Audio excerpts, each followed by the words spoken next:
فلافاك ديال ليكونومي جاستيون كيفاش ممكن انك تفاليدي وتشد ليسونس ديالك في 3 سنين وفي نفس الوقت ما تزياش راسك وتخلي لك الوقت باش انك تخرج الدور ودير اي حاجه كتعجبك. غير هو اول حاجه نتفقوا عليها ما تيقش هادوك اللي كيقولوا العام الاول فلافاك كيتفاليدا بوحديتو، حيت هذه واحد الكذبه اللي ما غتعيق بها حتى يقربوا الامتحانات. هذه الحلقه الخامسه من السلسله اللي كنجاوب فيها على الاسئله ديال الطلبه اللي كيقراو فلافاك ديال ليكونومي جاستيون. دابا الا كنتي كتقرا في السنه الاولى فراه غتقرا 7 ديال لي موديل، راه نفس الميثود ممكن انهم يتبعوها الناس اللي كيقراو في دوزيام اني ولا تخوازيام اني، غير نتوما كتقراو غير 7 لي موديل. دابا نرجعوا للناس ديال بروميير اني اللي كيقراو 7 ديال لي موديل. في المعدل كتقراو 2 ديال الحصص في كل نهار، يعني غادي تخصك 4 ايام باش تقدر انك تقرا 7 لي موديل ديالك كاملين، حيت كل اسبوع كتقرا حصه واحده في كل موديل.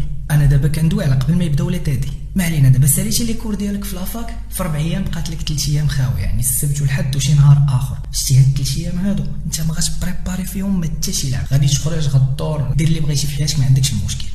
غنزيد نخرج لك وقت باش في دوك 4 ايام اللي انت كتقرا في لافاك حتى هما تقدر تدور فيهم وتخرج فيهم ما كاينش مشكل، ولكن تبع معاه. نفترضوا انك في دوك النهارات اللي كتقرا كتبدا مع 8:30 ديال الصباح، يعني كتقرا 2 ديال الحصص من 8:30 حتى ل 12:30. اسيدي نفترضوا انك كتسالي حتى لوحده وداركم بعيد على لافاك، يعني باش تقدر مثلا توصل لداركم خاصك 2 ساعات ديال الطريق. دونك انت خرجتي مع الوحده ما غاتوصل لداركم حتى ل3. بطبيعه الحال غادي توصل 100 عيان ديال بصح. دونك انت غادي تمشي اول حاجه غديرها غتاكل مزيان، غادي تنعس. فرضا انك نعستي ما فقتي حتى 6 العشيه، وفي ديك الوقيته انت ديال 6 العشيه يلاه كتنوض كتبغي تخرج تضرب دوره تلاقى مع صحابك الى اخره. عادي ما كاينش اشكال، غير هو نتفق انا وياك على واحد البلان، هو انك فاش غتخرج دير بحساب انك غيخصك تدخل بواحد الساعه ولا ساعه ونص قبل من التوقيت اللي كتنعس فيه. علاش؟ حيت في ديك الساعه ولا ساعه ونص غادي تبريباري هذاك الشيء اللي قريتيه انت في الصباح، انت مرتاح خارج داير ما كاينش المشكل. دونك بقات لك شويه ديال البريباراسيون غتضرب وغتمشي تنعس، وغتعاود نفس هذا البروغرام هذا في الايام بربعه اللي انت كتقرا في لافاك. كاين ثاني طلبه اللي كيبغيو يديروا دي كور دو سوتيان، حيت كيكونوا سوا ناقصين في المات ولا ناقصين في الفرونسي ولا كانوا ديجا اس في تي ولا بي سي وما عندهم حتى شي علاقه بليكونومي جاستيون.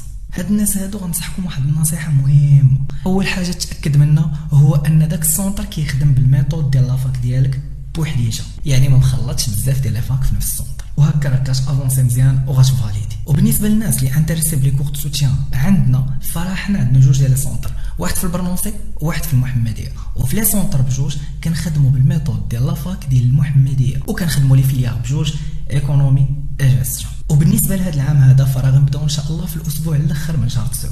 دونك تابونا في الكونت انستغرام عندي واكتيفي لي نوتيفيكاسيون باش هكذا اون فوا نحط لا بوب توصلك انت الاول. كان معكم ايوب رفقي والسلام عليكم.